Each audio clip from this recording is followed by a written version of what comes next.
سورہ انفال اور سورہ توبہ دونوں میں جہاد کے حکام ہیں۔ یا ایھا الذین آمنوا اذا لقیتم فئۃ فاثبتوا، اے ایمان والو جب کسی جماعت سے مقابلہ ہو جائے فاثبتوا، ثابت قدمی دکھاؤ، واذکروا اللہ کثیرا لعلکم تفلحون، اللہ کا ذکر کثرت سے کرو تاکہ تم کامیاب ہو جاؤ۔ یہاں بڑی ٹیکنیکل پوائنٹ ہے، سیکھنے کی چیز ہے۔ کیا کریں یار، ایک ہی پوائنٹ میں بعض دفعہ سارا ٹائم لگ جاتا ہے۔ اللہ نے کیا کہا؟ میدان جنگ میں پہلے ثابت قدمی دکھانی ہے اور پھر اللہ کا ذکر کرنا ہے۔ خالی ذکر سے کام نہیں چلے گا، خالی پیلی کی دعاؤں سے کام نہیں چلے گا۔ ہم چاہتے ہیں ہر آفت کو ہم ٹالیں دعاؤں سے۔ مارکیٹ میں جو چل رہا ہے وہ یہ چل رہا ہے کہ جی دعاؤں سے کیا ہو جائے گا؟ بولتے کیوں نہیں؟ کیا ہو گیا؟ بول لو نا، مسئلہ حل ہو جائے گا۔ تو فلاں مصیبت ہے اس کے لیے یہ وظیفہ، فلاں مصیبت ہے اس کے لیے یہ وظیفہ، کاروبار کا یہ وظیفہ، محنت کر نہیں رہا کاروبار کے لیے، اسباب اختیار کر نہیں رہا۔ یہودی نے جو کاروبار میں ترقی کی ہے وہ انتھک محنت سے کی ہے، ہر لحاظ سے پلاننگ کر کے انہوں نے پوری دنیا کے کاروبار کو اپنے ہاتھ میں، بولو بھائی، لے لیا۔ ہمارے ہاں جب کوئی بزنس کی طرف آتا ہے تو کوئی پلاننگ نہیں ہوتی۔ ہمارے یہاں بہت سے لوگوں نے میک ڈونلڈ کے مقابلے میں انہوں نے بھی بہت سارے میک ڈونلڈ کھولے، چلے وہ نہیں چلے۔ سمجھ رہے ہیں نا کیوں نہیں چلے؟ وہ ٹیسٹی نہیں تھا۔ کولے بہت آئے ہمارے یہاں پیپسی کولا کے مقابلے میں، مکہ کولا، زمزم کولا، مدینہ کولا، سارے مقدس نام، ہو سکتا ہے اس پہ دم بھی کرتے ہوں، ایسا ہی ہے نا، دم بھی کرتے ہوں، بزرگوں سے اس کو گزارتے بھی ہوں، اتنا کچھ کر لیا، درود شریف کے پھونکے بھی لگا دی ہوں گی، مگر وہ مکہ کولا، زمزم کولا مارکیٹ میں چل نہیں سکا۔ یہودی نے جو کولے نکالے اس نے دم وم نہیں کیا، اس نے سارا فوکس اس کو کیا کہ مارکیٹ میں پبلک کی ڈیمانڈ کیا ہے، کوالٹی پہ سمجھوتا، بولو نا، نہیں کرنا، ٹھیک ہے نا۔ اور کس طرح سے اپنی پبلک کو مارکیٹ میں لانچ کیا جائے، کس طرح اس کو پھیلایا جائے، ایڑی چوٹی کا زور لگا دیا اس نے۔ اور بالآخر آج جو زمزم کولا جس کی کمپنی ہے وہ خود بھی جا کے جب خود پیتا ہے تو پیپسی کولا پیتا ہے، اپنی پروڈکٹ خود پینے کے لیے بھی وہ تیار نہیں ہے۔ پتہ نہیں زمزم کولا آج کل مارکیٹ میں چل رہی ہے کہ نہیں، ہے شارٹ ہو گئی مارکیٹ سے۔ تو وہی بات ہے نا کہ محنت نہیں ہے۔ تو اللہ نے اس آیت میں کیا بتایا؟ میدان جنگ میں جب لڑائی ہوگی نا، تو لڑائی کا میدان کیا ہے؟ میدان ہے نا، جنگ کا میدان وہ لڑائی کا میدان ہے۔ مسجد لڑائی کا میدان نہیں ہے۔ تو مسجد میں بیٹھ کے دعا نہیں کرنی ہے، بلکہ میدان جنگ میں دشمن کے سامنے جتنی بہادری سے وہ لڑ رہا ہے اسی سٹائل میں تم نے اس سے زیادہ بہادری دکھانی ہے۔ اور پھر ایک تمہارے پاس ایک اور چیز ہے، وہ کیا ہے؟ اللہ کا ذکر کرنا ہے، جو دشمن نہیں کرتا۔ تو تمام اسباب اور وسائل کو میدان جنگ میں جھونکنے کے بعد پھر اللہ کو یاد کرنا ہے، جو ہمارے بس میں تھا اے اللہ ہم نے کر دیا، اب جو تیرے قدرت میں ہے وہ تو کر، پھر مدد ملے گی۔ سمجھتے ہو کہ نہیں سمجھتے ہو؟ تو یہ کرونا وائرس میں بھی یہی ہے، وبا سے بچنا چاہتے ہو تمام اسباب وسائل اختیار کرنے پڑیں گے، اور پھر اللہ سے دعا۔ اگر جھپیاں پا رہے ہو ایک دوسرے کے ساتھ اور جناب مصافحے کر رہے ہو، بغلگیر ہو رہے ہو، کچھ نہیں ہے یار اللہ ہے بہت، تو اللہ تو سب کچھ کر سکتا ہے بھائی۔ میں نے کل بھی بتایا تھا اللہ تو مردے کو بھی زندہ کر سکتا ہے، لیکن اگر اللہ نے نہیں کیا ٹھیک ہے نا، تو پھر مسئلہ کیا ہو جائے گا؟ خراب ہو جائے گا۔ ایک صاحب سے میں نے کہا آپ ذرا احتیاط کریں، آپ شوگر کے مریض ہیں، مٹھائی ایسے کھا رہے ہیں تو مر بھی سکتے ہیں۔ کہہ رہے اللہ نے چاہا تو نہیں مروں گا۔ میں نے کہا اگر اللہ نے چاہا مر جائیں تو؟ کہہ رہے اللہ نے چاہا تو نہیں مروں گا۔ میں نے اللہ نے اگر نہیں چاہا تو پھر تو مریں گے نا۔ کہہ رہے ہیں ہاں اللہ نے نہیں چاہا تو مروں گا. تو میں نے کہا آپ کو کیسے پتہ چل گیا کہ اللہ چاہے گا کہ آپ نہیں مریں؟ یہ تو ٹھیک ہے اللہ نے چاہا تو نہیں ہوگا یہ کام، لیکن یہ کون بتائے گا کہ اللہ چاہ بھی رہا ہے کہ نہیں چاہ رہا؟ تو اللہ بعض دفعہ نہیں چاہتا، بعض دفعہ چاہتا ہے. تو یہ دینداروں میں یہ چیزیں چل رہی ہیں، سمجھ رہے ہیں کہ نہیں سمجھ رہے؟ تو بڑے ہی مسائل چل رہے ہیں بھائی مارکیٹ میں. تو اللہ نے میدان اچھا اس میں بھی اللہ نے تمام اسباب اور وسائل اختیار کرنے کا حکم دیا. اعدوا لهم ما استطعتم من قوة، جتنی دشمن کے خلاف طاقت استعمال کر سکتے ہو وہ استعمال کرو. اپنے ملک کے دفاع میں جنگی قوت، فوج، بحری بیڑے تیار کرنا، سائنس اور ٹیکنالوجی کے میدان میں آگے بڑھنا. مستطعتم، ما عربی میں کہتے ہیں بہت زیادہ عموم ہوتا ہے. جو تم دیکھو کہتے ہیں نا للہ ما فی السماوات و ما فی الارض، اللہ کے لیے ہے جو کچھ آسمانوں میں اور جو کچھ زمین میں. تو ما کا معنی کیا ہے؟ جو کچھ. اتنا عموم عربی کے کسی اور لفظ میں ہے ہی نہیں. میری آواز نہیں آ رہی؟ مجھے لگ رہا ہے گونج رہی ہے آواز. صاف آواز آ رہی ہے؟ کلیئر ہے؟ جو کچھ. تو اللہ فرماتے ہیں مستطعتم، جتنی تم میں طاقت اور استطاعت ہے نا، اس لحاظ سے تم اپنے ڈیفنس کی تیاری بولو بھائی کرو.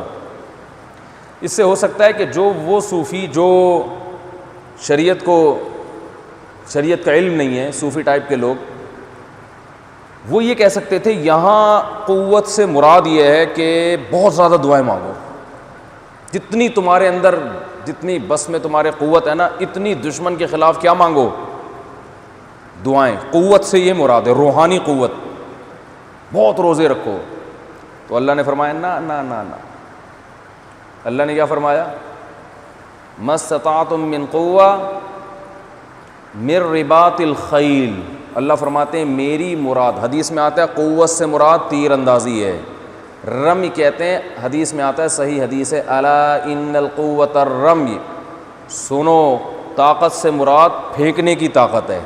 تیر ہے، میزائل ہے، بم ہے، ٹھیک ہے نا، ہر وہ چیز، ہر وہ اسلحہ جو پھینک کے جب تباہ کیا جاتا ہے نا. تو نبی صلی اللہ علیہ وسلم نے فرمایا طاقت اور قوت سے مراد کیا ہے؟ اسلحے کی قوت. اور فرمایا وَمِن رِبَاطِ الْخَيْلِ، اور گھوڑوں کو باندھ کے رکھو، کیونکہ گھوڑوں سے لڑائیاں ہوتی تھیں. تُرْهِبُونَ بِهِ عَدُوَّ اللَّهِ وَعَدُوَّكُمْ، اللہ نے فرمایا اتنی طاقت بناؤ کہ اللہ اور تمہارا دشمن، اللہ کا دشمن اور تمہارا دشمن تمہاری قوت کو دیکھ کر کانپنے لگے. ٹھیک ہے نا، نمازوں کو دیکھ کے کانپتا ہے بھائی. آپ جو یہاں بیٹھے ہیں نا، ان سے بھی یہ جرمانہ ہے کہ جب میں کوئی بات کروں گا تو ہاں یا نہ میں جواب دینا پڑے گا. تو اللہ نے کیا فرمایا کہ دشمن کے خلاف قوت استعمال کرو، تیار کرو، ایسی قوت کہ وہ تمہیں دیکھ کر کانپنے لگے، تھر تھرانے لگے. بھائی بم بھی ہے ان کے پاس، تو بھائی ان کے پاس تو ایٹم بم ہے، ان کے پاس تو ایسی اتنے ٹینک ہیں، اتنی آرمی ہے، اتنے جہاز ہیں، ایسی قوت. تو اسلام میں دونوں چیزیں، روحانی قوت بھی جمع کرنی ہے اور جسمانی قوت بھی، مادی قوت بھی. دونوں میں سے ایک کی طرف جائیں گے دوسرے کو. اچھا بعض لوگ صرف مادی قوت پہ یقین کرتے ہیں، وہ میدان جنگ میں اللہ کا ذکر کرنا یا اللہ کو یاد کرنا یا شریعت کو فالو کرنا، اس کی ان کی نظر میں کوئی اہمیت ہی نہیں ہے، جیسے غیر مسلم ہوتے ہیں. تو یہ بھی غلط ہے. تو دونوں چیزیں کیا ہیں؟ بولو بھائی ضروری ہے. تو یہ ہر جگہ ہی ہے، صرف میدان جنگ میں نہیں ہے. صحت بنانی ہے، اسباب اور وسائل بھی اختیار کرنے پڑیں گے. صحت بنانی ہے تو اسباب اور وسائل بھی اختیار کرنے پڑیں گے. خوش رہنا چاہتے ہیں تو خوش رہنے کے اسباب اور وسائل بھی اختیار کرنے پڑیں گے. بیٹھے بیٹھے نہیں خوش ہو جائیں گے. لوگ مجھے کہتے ہیں یار وہ میں نے شادی کی ہے، بیگم میرے سر بجا رہی ہے، میں بہت ٹینشن میں ہوں، کہاں شادی ہو گئی؟ تو میں نے کہا آپ سوچ سمجھ کے شادی کرتے، جہاں پیغام آپ نے بھیجا ان کے بارے میں پہلے سے معلومات تھیں؟ کہتے ہیں نہیں، استخارہ نکالا تھا اس میں پازیٹیو آیا تھا. میں نے کہا پٹو، طبیعت سے پٹو.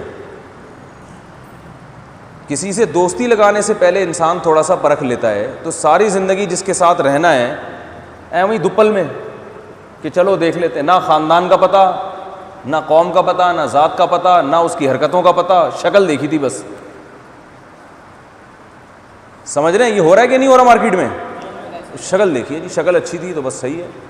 اب اس کو پتہ ہی نہیں ہے چور ہے، چرسی ہے. بعض خواتین بھی چرس پیتی ہیں، زیادہ تر نہیں لیکن پیتی ہیں. اب وہ آ رہا ہے کہ جی وہ میری بیگم تو سگریٹ پیتی ہے، وہ تو چرس پیتی ہے، بچوں پہ کیا ہوگی. میں نے کہا تو اسی طرح مرد کے معاملے میں بھی ایسا ہی ہے، استخارہ نکلا تھا تو شادی کر دی، اب پریشان ہیں. تو یہ جو پریشانی ہے، اور پھر کہتے ہیں ہم تو اتنی دعائیں مانگتے ہیں تہجد میں، اللہ تمام ٹینشنوں سے ہمیں بچا کے رکھے. اللہ نے وہ ٹینشن ہمیں دی جو دنیا میں کسی کو نہیں ملی.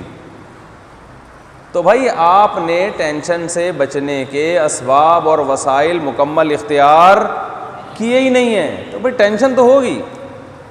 یہ تو ہوگا، وہ کیا ہے وہ کیا کہتے ہیں، یہ تو ہوگا. تو بالکل صحیح کہا بھائی، یہ تو ہوگا. تو نہیں، میں نہیں بتاؤں گا، میں نام نہیں بتاؤں گا بھائی کس نے کہا ہے کہ یہ تو ہوگا، یہ میرا مقصد ہے. تو کیا بات کر رہا تھا یار. تو ٹینشن سے بچنے کے اسباب اختیار کرتے نہیں ہیں، اور پھر ٹینشنوں میں جھگڑ جاتے ہیں. پھر کہتے ہیں پتہ نہیں میرے ساتھ ایسی ٹینشن کیوں ہو رہی. اولاد میں اگر آپ برابری نہیں کریں گے، ایک بچے سے زیادہ لاڈ پیار دوسرے کو نظر انداز کریں گے، تو دوسرا پھر آپ کو ٹینشن دے گا کہ نہیں دے گا. دوسرا بچہ پھر تھوڑا ماں باپ سے باغی ہو جاتا ہے. پھر ماں باپ کہتے ہیں ہم نے تو اتنی دعائیں مانگی تھی، نیک صالح بچہ اللہ ہمیں عطا کرے، مگر یہ کیا نکلا، یہ تو بات نہیں مانتا، یہ تو بدتمیزی کرتا ہے. تو بھائی پہلے آپ اپنے بارے میں بھی غور کر لیں کہ کہیں ہمارے اندر کوئی ایسا فالٹ نہیں ہے. فالٹ تو نہیں ہے کہ ہمارے عمل نے اس بچے کو کیا بنا دیا، بولو بھائی، بدتمیز بنا دیا. جب آپ ایک گھر میں کسی کے ساتھ سوتیلے پن جیسا سلوک کریں گے تو شیطان، بچے کو والدین کے خلاف کبھی نہیں جانا چاہیے جیسا مرضی سلوک ہو، لیکن شیطان کو موقع تو دے دیا نا آپ نے ورغلانے کا. وہ آپ کہہ رہے ہیں ہمارے گھر میں سکون ہی نہیں ہے، بچے بات ہی نہیں مانتے. تو بھائی بچے اس لیے بات نہیں مانتے کہ آپ نے ان کی گھر میں تربیت پر کبھی دھیان دیا ہی نہیں ہے. نہ گھر میں کوئی تعلیم کا انتظام ہے کہ بھئی کوئی فضائل کی تعلیم ہو، آخرت سے بچانے کی تعلیم ہو، نہ ان کو علماء کے پاس کبھی لے گئے. جن اسکولوں میں آپ نے اپنے بچوں کو ایڈمیشن کروایا وہ مادی ترقی کو جانتے ہیں، روحانی ترقی کو نہیں جانتے. وہ سارے گوروں کا کلچر آپ کو دے رہے ہیں، اور گوروں کے ہاں تو اولڈ ہاؤس ہے. یہ تو شکر کرو بچے نے آپ کو گلی میں گھر سے باہر ابھی نکالا نہیں ہے. تو اسباب سارے ٹینشنوں کے، اور کہتے ہیں دعائیں مانگ رہے ہیں. ہم تو 27ویں رات کو دعا مانگی تھی اللہ میرے بچے کو انسان کا بچہ بنا دے. ٹھیک ہے نا. تو اللہ نے یہ ان آیتوں میں کیا پتہ چل رہا ہے بھائی، اسباب، فل اسباب اختیار کرو، اس کے بعد دعائیں بھی پھر قبول ہوں گی. پھر اللہ پہ نظر رکھو. سمجھ رہے ہیں کہ نہیں سمجھ رہے ہیں؟ ہر چیز میں. اور ہمارے نبی نے اسباب ہم سے زیادہ اختیار کیے ہیں. غزوہ خندق میں دیکھو نا، چاروں طرف سے قبائل نے مل کے حملے کا پروگرام بنایا. تو آپ صلی اللہ علیہ وسلم کہہ سکتے تھے اللہ اب یہ تو میں نہیں کیسے لڑ سکتا ہوں ان سے، بس تو ہی اب مدد کرے گا. نہ نبی کو معلوم تھا کہ جو میری ذمہ داری ہے پہلے میں پوری کر لوں. مستطعتم، جیسے قرآن میں آتا ہے، جتنی طاقت اور وسائل میرے پاس ہے پہلے میں جھونک دوں، اس کے بعد کیا کروں گا، اللہ سے دعا. تو آپ کے اسباب وسائل کیا تھے؟ اب دیکھیں بہت اہم پوائنٹ ہے، اس کو سمجھیں. آپ کے پاس کیا تھا بھائی؟ پہلی بات تو یہ کہ یہ اتنے سارے قبائل مل کے جب حملہ کر رہے ہیں ایک اکیلی قوم پر، تو اس سے پہلے عرب نے یہ جنگ کبھی دیکھی ہے ہی نہیں. تو عربوں کو اس جنگ کا نہیں پتہ. میرے ارد گرد تو سارے عرب ہیں، عمر ابن خطاب رضی اللہ عنہ، ابو بکر صدیق رضی اللہ تعالیٰ عنہ، بلال حبشی، عبد الرحمن ابن عوف، یہ تو سارے عرب لوگ ہیں. تو عقل یہ کہتی ہے، یہ بھی نہیں کہ بیٹھ کے استخارہ نکال دیا، استخارے میں جو آئے یہاں سے شروع کریں یا یہاں سے لڑائی شروع کریں، نہ. بلکہ آپ صلی اللہ علیہ وسلم نے فرمایا کہ پہلے تو اعلان کیا بھائی کوئی ہمیں مشورہ دے، ہمیں مشورہ دے کہ اس بارے میں کسی نے پہلے ایسی جنگ دیکھی ہو. عرب میں نہیں ملے. سلمان فارسی آئے جو ایران کے تھے، فرمایا کہ یا رسول اللہ ہمارے ہاں ہوتا ہے، سارے قبائل جب مل کے حملہ کرتے ہیں ہم یہ جانتے ہیں پہلے سے یہ جنگ کیسے. آپ نے فرمایا کیا کرتے ہو؟ کہا کہ ہم خندق کھودتے ہیں. اتنی بڑی خندق، گڑھے کھد گئے، دشمن کا گھوڑا جو ہے اس خندق کو پار نہیں کر سکتا. میں اور آپ ہوتے نا، ہم کہتے ہیں ان کو دیکھو گویا اب مدینہ کے چاروں طرف گڑھے، اتنے لمبے لمبے گڑھے. بھائی کوئی مشورے کے لیے بلایا تھا، سزا دینے کے لیے نہیں بلایا تھا. ہم یہ کہتے ہیں نا جی ہاں رمضانوں کے دن تو مشورے کے لیے بلایا تھا. یہ کیا بات کر رہے ہو؟ گرمی میں ہم گڑھا کھودنا آسان کام ہے نا. نبی صلی اللہ علیہ وسلم ان کے مشورے پر غور کیا، آپ نے اور غور کیا، بھائی اس کے علاوہ کوئی آپشن نہیں ہے. اب مسئلہ یہ ہے کہ گڑھے کھودیں کیسے اتنے ہیں؟ یہ آسان ہے بھائی، اتنے کوئی کرینیں تھوڑی تھی اس زمانے میں. کتنے گڑھے کھودیں، کتنے دن لگیں گے اس میں، اور پہلے ہمارے پاس کھانے پینے کو ہے نہیں.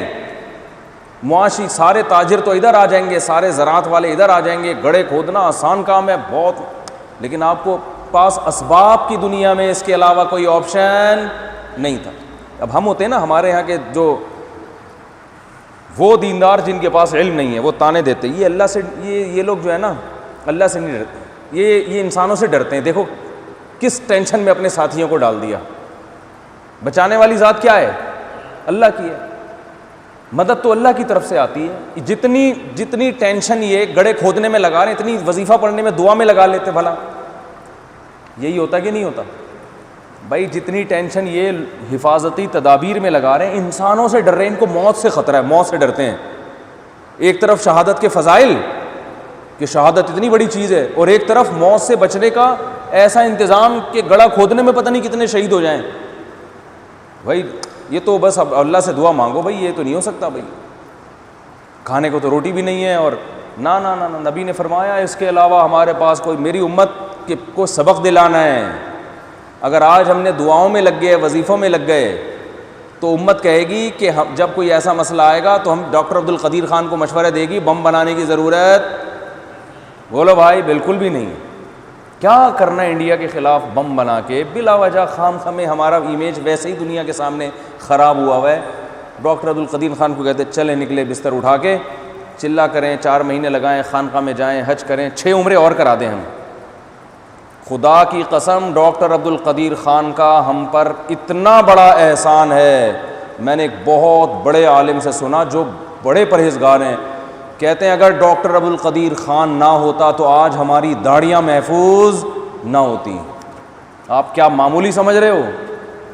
کہ یہ جو ہماری داڑیاں اور ہم پگڑیاں پہن کے عزت کے ساتھ بیٹھے ہوئے ہیں اور نمازیں پڑھ رہے ہیں اور بیانات کر رہے ہیں اور مدرسے چلا رہے ہیں، ہمارے جو ایٹمی سائنسدان ہیں ڈاکٹر عبد القدیر خان کے علاوہ بھی جنہوں نے تعاون کیا، یہ ان کی برکت ہے، ان کی محنت ہے کہ آج ہم عزت کے ساتھ بیٹھے ہوئے ہیں اس ملک میں. لیکن ہمارے دیندار طبقہ مانتا ہی نہیں ہے. وہ کہتے ہیں وہ جو بابا ہے نا کلفٹن پہ، انہوں نے سمندر کے پانی کو روک کے رکھا ہوا ہے، وہ فلانے نے روکا ہوا ہے. میں خدا نخواستہ کسی عالم بزرگ کی توہین مقصد نہیں، علماء کی وجہ سے تو آفتیں رکتی ہیں، علماء کی وجہ سے، بزرگوں کی وجہ سے تو بلائیں اللہ تعالیٰ ٹال دیتا ہے، یہ تو حقیقت ہے. لیکن ہمیں نبی کی سیرت میں کیا ملتا ہے؟ بھائی دونوں کام ساتھ ساتھ لے کے چلنا ہے. اللہ کو بھی راضی کرنا ہے اور اسباب اور وسائل بھی اللہ کے کہنے سے اختیار کرنے ہیں. اللہ ہی نے کہا ہے کہ اختیار کرو. تو اب آپ دیکھیں رسول اللہ صلی اللہ علیہ وسلم نے غزوہ خندق میں کیا انتھک محنت کی ہے. یہاں تک بھوک سے صحابہ نڈھال ہوئے ہیں کہ پیٹ پہ پتھر باندھے، اور آپ نے کہا ہم بھی تمہارے ساتھ ہیں، 2 پتھر آپ نے پیٹ میں باندھے.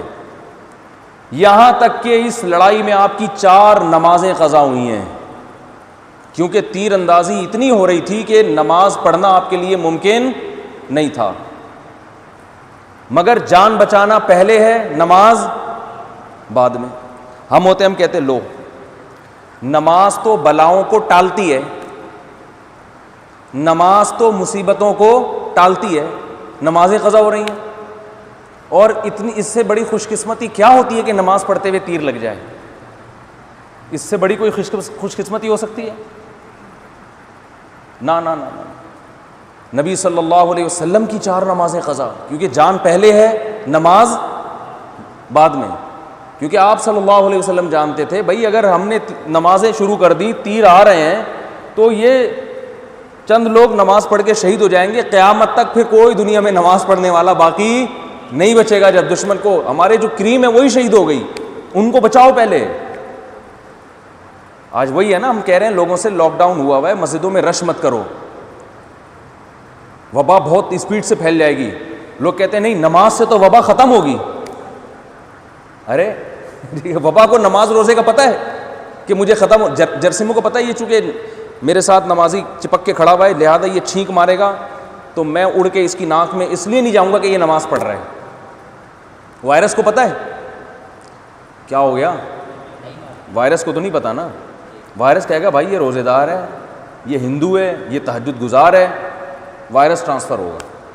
وائرس کا کوئی مذہب ظاہری لحاظ سے، ویسے تو سارے وائرس مسلمان ہیں. حقیقت ہے اللہ تعالیٰ نے تو ہر چیز کو کہا نا یہ سب اللہ کے فرما بردار ہیں، تو وہ اللہ ہی کے حکم پہ جا رہا ہوتا ہے. اور اللہ نے اس کو بتایا بھائی یہ دنیا دارالاسباب ہے، اس میں نمازی اور بے نمازی کا کوئی فرق نہیں کرنا، جہاں موقع ملے نکل لو. ٹھیک ہے نا. تو وہ دیکھتا ہے جہاں ناک میں، بس ناک میں گھسنے کی دیر ہے اس وائرس کی، اس کے بعد پھر آٹومیٹیکلی سارا سسٹم بولو بھائی شروع ہو جاتا ہے. تو نماز پڑھیں، گھر میں پڑھیں، کراؤڈ نہ لگائیں، مجمع نہ لگائیں. تو خیر کہاں سے کہاں بات چلے گی. تو آپ صلی اللہ علیہ وسلم نے سارے اسباب اور وسائل اختیار کرنے کے بعد جو آپ کا کام تھا کر لیا. اب اللہ نے کہا اب جو تم سے نہیں ہو سکتا وہ کون کرے گا؟ وہ میں کروں. آپ سے کیا نہیں ہو سکتا؟ اتنے لوگوں کے کھانے کا انتظام آپ سے نہیں ہو سکتا، غربت ہے. صحابی آتے ہیں یا رسول اللہ صرف آپ کے کھانے کا انتظام ہے میرے پاس، آپ کی حالت دیکھی نہیں جا رہی، باقیوں کا کر لیں گے. آپ نے فرمایا لے آؤ، سب کو لے آؤ. بھائی سب کو کیسے لے آئیں، ہانڈی میں اتنا نہیں ہے. فرمایا لے آؤ. دسترخوان لگایا گیا. آپ نے فرمایا کہ اپنی بیوی سے کہہ دو کہ دیگچی سے ڈھکن نہ ہٹا، بس چمچے سے نکال کے دیتی جائیں. وہ دیتی جا رہی ہیں اور نکلتا ہی جا رہا ہے.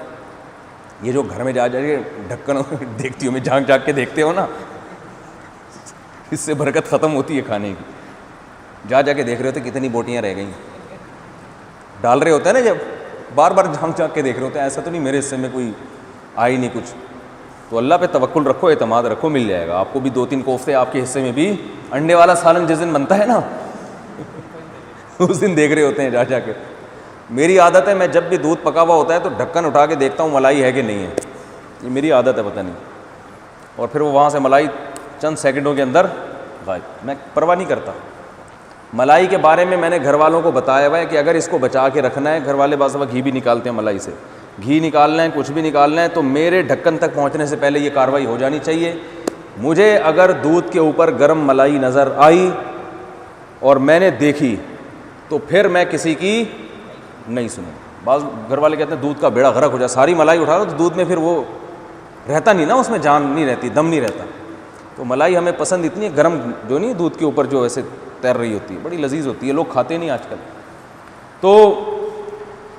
تو آپ صلی اللہ علیہ وسلم نے کیا فرمایا کہ گھر والوں سے کہنا کہ وہ دیتے رہے نکالنے کا. سب نے سیر ہو کے پیا ہے دودھ کا ایک پیالہ، سب نے سیر ہو کے پیا. اور پھر معجزے ظاہر ہو رہے ہیں. آپ نے کدال چلائی، چنگاری اڑی. آپ نے فرمایا کہ میں کیسر و کسریٰ کے خزانے اپنی امت کے ہاتھوں میں دیکھ رہا ہوں. ان قریب روم اور فارس کی سلطنتیں تباہ ہونے والی ہیں. تو بھائی یہ کر کے سپر پاور کو تباہ کرنے کی خوشخبریاں سنا رہے ہیں کہ جو میرے ساتھی یہ کر رہے ہیں نا، اللہ نے مجھے خوشخبریاں دے دی ہیں کہ ان قریب دنیا کی سپر پاور انہی لوگوں کے ہاتھوں سے جن کے پاس پہننے کے لیے چپل نہیں، جن کے پاس کھانے کے لیے روٹی نہیں. تم ان قریب ان کے کنگن تمہارے پاس آنے والے ہیں، سونے کے کنگن. اور آئے پھر صحابہ کے ہاتھ میں. یہ سب کچھ کرنے کے بعد پھر اللہ کی طرف سے کیا آتی ہے؟ مدد، معجزے. ہم یہ سب کچھ دیکھتے نہیں ہیں اور معجزوں کو فوکس کر رہے ہوتے ہیں. یار وہ بدر میں فرشتے اترے تھے یار وہ نبی صلی اللہ علیہ وسلم تو غزوہ بدر میں میدان میں اتنی رو کے دعائیں مانگی تھیں.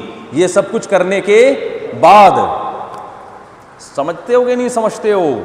تو اللہ تعالیٰ نے اس دنیا کو اسباب سے جوڑ دیا. بھائی جو محنت کرے گا اسے ملے گا. غیر مسلموں نے کی، ان کو مل گئی. ہم پیڑے کھا رہے ہیں بیٹھ کے. کوئی مسئلہ خراب ہوتا ہے، یہ وظیفہ پڑھ لو، فلانا وظیفہ پڑھ لو. یہ ابے بھائی تو اسباب تو پورے اختیار کر کامیابی کے. کل ایک کوئی آیا کہ بچی کے لیے رشتہ آیا ہے، وہ بچی کو رشتہ پسند نہیں آ رہا. بھائی سارے سب کچھ سیٹ ہے، بچی نے استخارہ کیا، اس میں کوئی الٹا سیدھا نکل آیا ہے، خطرناک قسم کا استخارہ نکل آیا. میں نے کہا اس بچی کو بندہ پہلے ہی پسند نہیں ہوگا, تو وہی دماغ میں لے کے سوئی ہوگی تو الٹا سیدھا آ گیا, تو جو دماغ میں لے کے سوتے ہو وہی آ جاتا ہے. حدیث میں تو آتا ہے بھائی اچھا رشتے کا انکار مت کرو, یہ تو نہیں کہا کہ اچھا رشتہ آئے تو استخارہ نکالو, پھر دیکھو ادھر آیا تو ادھر چلے جاؤ, ادھر آیا تو یہ استخاروں نے آج کل کے جو استخارے, سنت استخارے کی بات نہیں کر رہا, یہ جو آج کل استخارہ ہو رہا ہے یہ امت کا بیڑا غرق کر رہا ہے. پہلے ہی امت ایسے کام کرتی ہے جس کی کوئی ریزن نہیں ہوتی, اوپر سے استخارے کی وجہ سے باقاعدہ ایسے کام کرے گی جو بالکل ان لاجیکل ہوں گے, کیونکہ استخارے میں نکلے ہوں گے وہ. اس لیے بار بار کہتا ہوں استخارہ محض ایک دعا ہے کہ یہ بہتر ہے تو مقدر کر دے, بہتر نہیں ہے تو مقدر نہیں کر. کرنا وہی ہے جو کھوپڑی میں آ رہا ہے, گراؤنڈ ریئلٹی کو سامنے رکھ کر فیصلہ کرنا ہے, استخارے کو سامنے رکھ کر فیصلہ نہیں کرنا ہے. نہیں سمجھ میں آ رہا تو جیسے چل رہے ہو ویسے چلو.